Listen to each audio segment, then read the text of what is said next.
లగచర్ల ఎందుకు జరిగింది? అసలు అనుముల తిరుపతి రెడ్డి కనుసన్నల్లో అక్కడ పోలీసులు ఎందుకు నడుస్తున్నారు?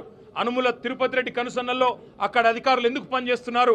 ఒక రాజ్యాంగేతర శక్తిగా రేవంత్ రెడ్డి అన్న అనుముల తిరుపతి రెడ్డి అక్కడ ఎట్లా ఊరేగుతున్నాడు 200 మంది పోలీసులను పెట్టుకునే విషయాన్ని రాష్ట్ర ప్రజల దృష్టికి తప్పకుండా తీసుకొస్తాం. కొడంగల్ రైతన్నలకు, కొడంగల్ గిరిజన బిడ్డలకు మేము ఒకటే విజ్ఞప్తి చేస్తా ఉన్నాం. న్యాయస్థానం మీద తప్పకుండా మనందరికీ విశ్వాసం ఉంది, న్యాయం లభిస్తుంది. ఇప్పటికే మీరు 35 రోజులు శిక్ష అనుభవించినారు, మీకు తప్పకుండా న్యాయం లభిస్తుంది. మీరు భయపడవద్దు. కేవలం కొడంగల్ ఒకటే కాదు, ఇవాళ మా జహీరాబాద్ ఎమ్మెల్యే మాణిక్రావు గారు చెప్తా ఉన్నారు, అక్కడ న్యాల్కల్లో కూడా గొడవ జరుగుతూ ఉంది. అక్కడ కూడా రైతులు మేము భూములు ఇవ్వమంటున్నారు, కానీ అక్కడ కూడా బలవంతంగా గుంజుకునే ప్రయత్నం జరుగుతూ ఉంది. అసలు ఈ పరిస్థితి ఎందుకు వచ్చింది? ప్రభుత్వం ఆలోచన చేసుకోవాలి.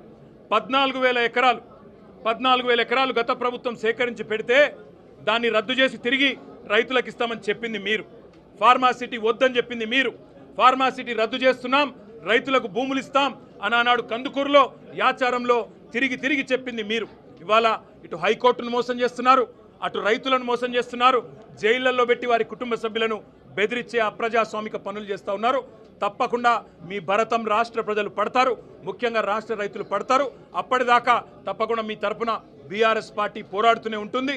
వీళ్లకు రైతులకు జరిగిన అన్యాయాన్ని సరిదిద్దేదాకా, పెట్టిన అక్రమ కేసులు ఉపసంహరించుకునేదాకా, రైతులకు బేషరతుగా ముఖ్యమంత్రికి క్షమాపణ చెప్పి వదిలేదాకా, జైలు నుంచి విడుదలయ్యేదాకా వారి తరపున మా పోరాటం కొనసాగుతూనే ఉంటుంది.